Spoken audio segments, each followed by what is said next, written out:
I'd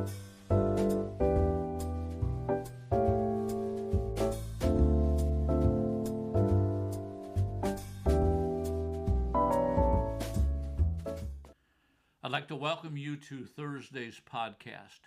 We are studying through the book of 2 Corinthians. We're in 2 Corinthians, the 3rd chapter, starting today with verse number 14.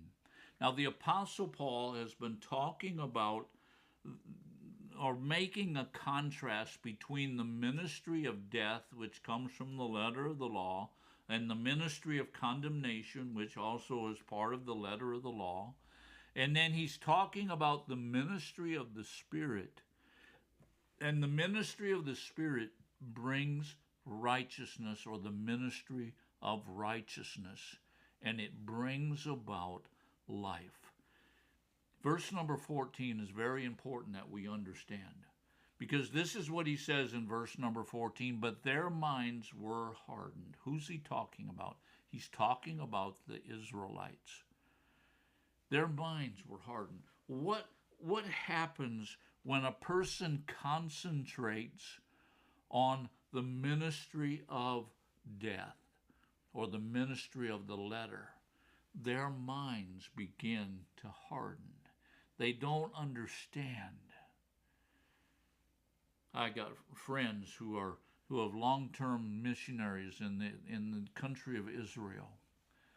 And one of the hardest things for them to overcome is this idea that in order to please God, you have to keep the letter of the law. That is a mind-hardening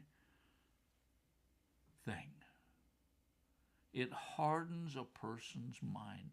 Because you know what? The ministry of the Spirit is so far removed from anything that we ever experience in our lives that it's hard for us to accept it. But it's vital, it's essential that we accept in our hearts the ministry of the Spirit. Because the ministry of the law, the ministry of the letter of the law, the ministry of condemnation, it hardens a person's mind. Now notice what he says next. Until this very day. What's he talking about? Today. This is something that's going to continue on, not only with the children of Israel, but it's going to continue on until this very day. At the reading of the Old Covenant, the same veil remains unlifted. What's he talking about? What's he talking about with this veil thing? Well, if you don't understand, go back to the beginning of this week, because we've been talking many times about the veil. The veil was something that Moses placed on his face when he came down from Mount Sinai, and it was there because the people couldn't look at him because of the glory of God. And then Moses kept the veil on his face because he realized that glory was coming to an end, that it was fading away. So what is the veil? What's he talking about? For until this very day, at the reading of the Old Covenant, the same veil remains unlifted.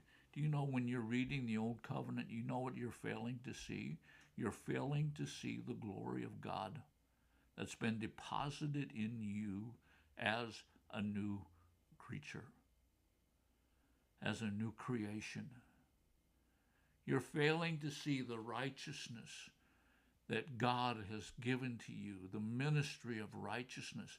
You're failing to see the ministry of the Spirit of God, which reveals and is building within you the very glory of God Himself, the very presence of God.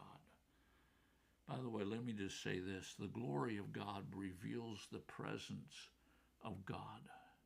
Why did Moses have the glory of God on him? Because he was in the very presence of God Himself. God's in you. Christ is in you. Notice what the Apostle Paul says next. Because it is removed in Christ. What's removed? The veil.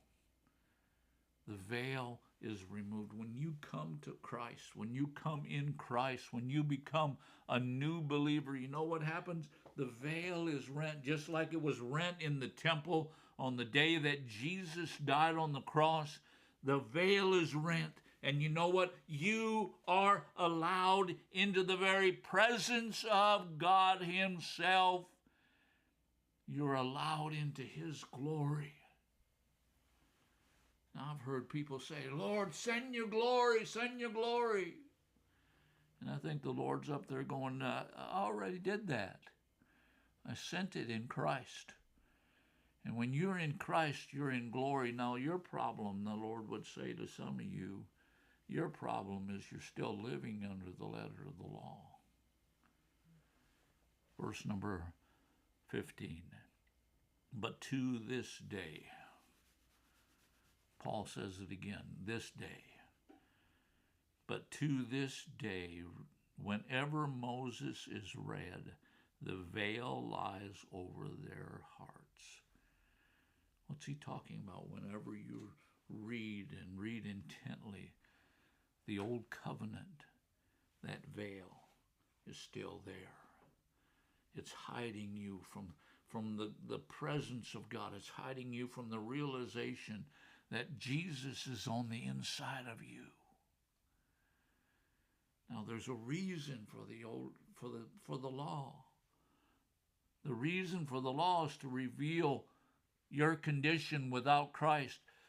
What needs to happen next is you need to make sure that the law is no longer dominating your life, but you are living in Christ and in his righteousness and in the ministry of the Spirit. But what removes it? Christ does. But to this day, when Moses is read, a veil lies over their hearts. It's a sad thing to see a believer who still doesn't realize that the glory of God is in them. The very presence of God is in them, that Christ is in them. Verse number 16.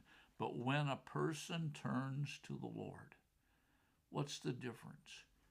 When a person turns and begins to see not the law, but begins to see Jesus, begins to see the Lord. When a person turns to the Lord, the veil is taken away.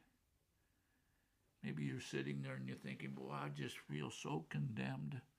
I feel so useless to God. I don't have any boldness. And you're just constantly looking at all the things that you don't have that you think you should have.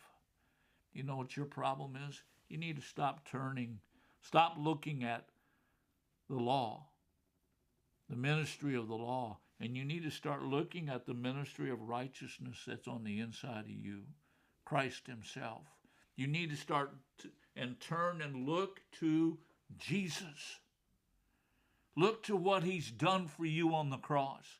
Because when you look to him, according to verse number 16, the veil is taken away, and you know what? You're going to begin to see who you are in Christ. You can never see who you are in Christ by reading and giving attention to the keeping of the law. You will never see who you are in Christ. But when you turn to Jesus, when you look and cast your eyes upon him, you know what happens? That veil that's been hiding you from the glory of God, that's been hiding you from your righteousness, is taken away. My time's up for today. Join me tomorrow. We're going to continue this study. Thank you for watching.